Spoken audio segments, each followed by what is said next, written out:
Oke kawan-kawan, di video kali ini saya akan membahas seputar tentang kasus-kasus korupsi keluarga Jokowi yang mulai hari ini akan diusut hingga tuntas. Ini teman-teman simak videonya ya biar tidak gagal paham. Ini saya bacakan dari media resmi.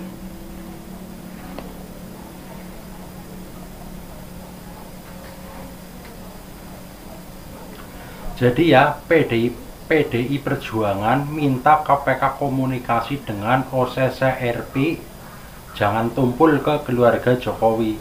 Jadi PDI itu minta KPK itu jangan tumpul untuk memproses hukum ke keluarga Jokowi karena bukti-bukti dan saksi-saksi ini sudah semakin nyata.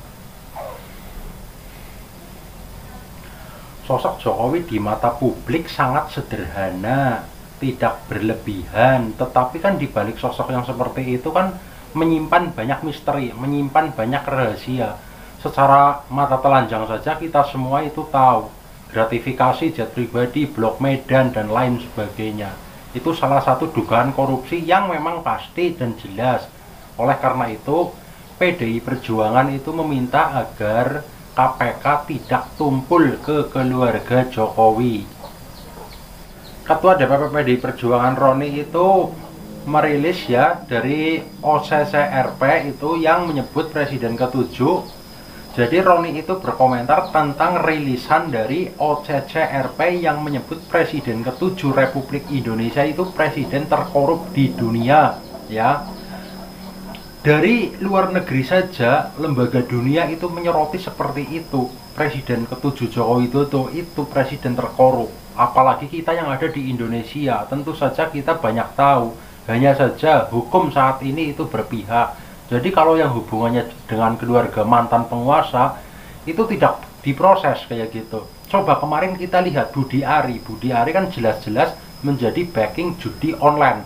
Malah saat ini itu beritanya hilang di media kayak gitu, seolah-olah tidak terjadi apa-apa. Sedangkan Hasto itu yang tidak ada keterlibatannya dengan korupsi, tidak ada keterlibatan merugikan negara, malah diusut kayak gitu. Padahal Hasto itu seorang sekjen PDI Perjuangan yang sama sekali tidak merugikan negara, karena beliau adalah seorang sekjen partai, bukan anggota dewan di pemerintah, bukan pejabat pemerintah ya.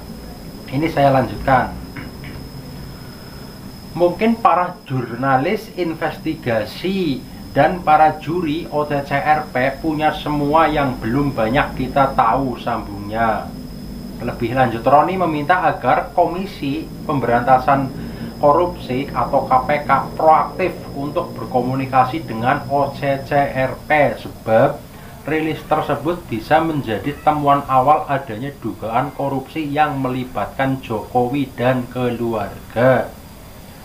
Ada baiknya KPK itu segera ya, jangan tumpul. Jadi KPK itu jangan tumpul kalau ke keluarga mantan penguasa ataupun keluarga penguasa saat ini ya gitu.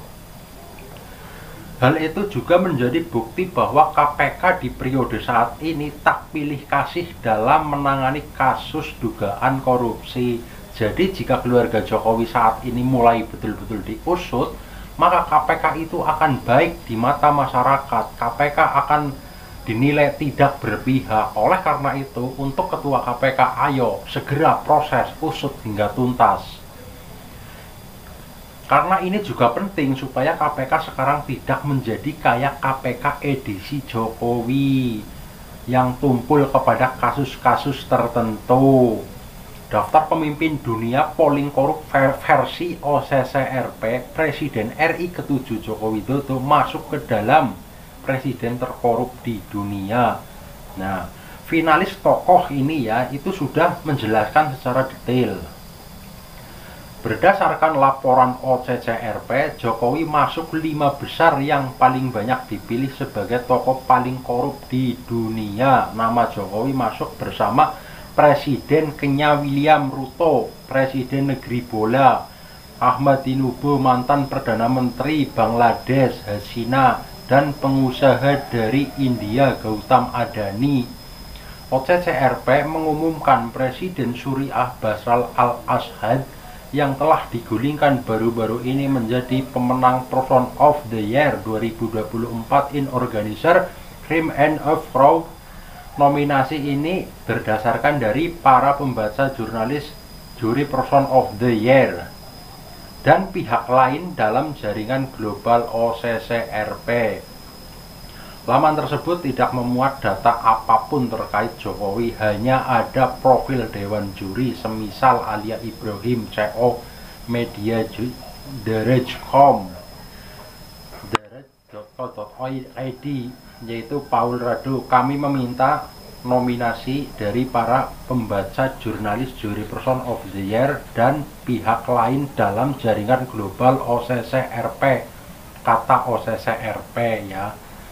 Jadi ini dari luar negeri loh, lembaga dari luar negeri, lembaga dunia itu sudah menyatakan ya lewat pollingnya bahwa Presiden ke-7 Republik Indonesia Joko Widodo itu secara di polling itu paling banyak penilaian, yaitu presiden terkorup di dunia. Hal ini itu dimulai saat pada musim Pilpres kemarin, di mana Presiden Jokowi melanggar konstitusi ya, sedangkan ketua MK, ketua Mahkamah Konstitusi itu ibaratnya pamannya anaknya Jokowi, yang mau dimajukan sebagai wapres itu anaknya Jokowi. Oleh karena itu, dari mulai situ lembaga dunia itu selalu merilis secara detail ya, selalu menginterogasi keluarga Jokowi lewat kawan-kawannya dan orang-orang terdekatnya, kira-kira seperti itu. Oleh karena itu saat ini ya lembaga tersebut itu berani merilis karena Jokowi sudah tidak menjabat menjadi presiden. Bagi kawan-kawan semua, jangan sampai ketinggalan video-video saya selanjutnya ya, karena di sini saya akan mengupas berita-berita terbaru seputar keluarga Jokowi. Oke?